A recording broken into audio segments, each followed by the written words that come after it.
Page 172. The U.S. government has not been able to determine the origin of the money used for the 9/11 attacks. Ultimately, the question is of little practical significance.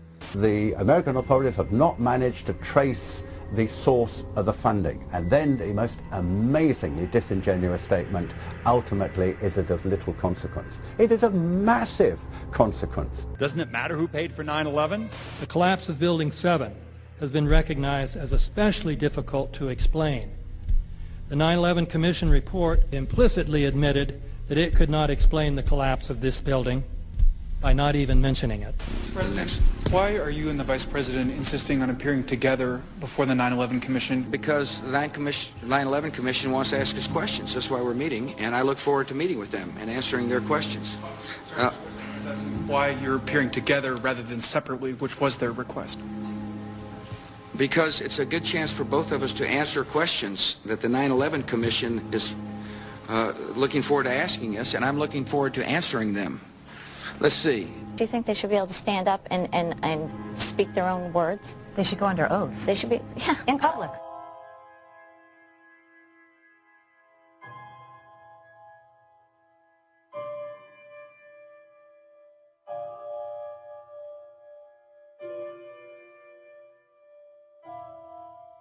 Don't you think that the families deserve to have a transcript or to be able to see what you said? Adam, you asked me that question yesterday. I got the same answer, yeah. The final report was a unanimous report. That means that if there was a single commissioner who had any objection about anything, that fact would be dropped from the report.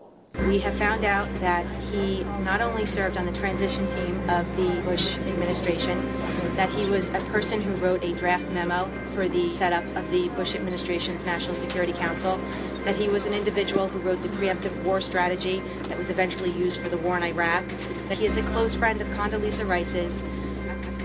We want him to resign. There is literally nothing in the 9/11 report that the Bush administration did not approve of.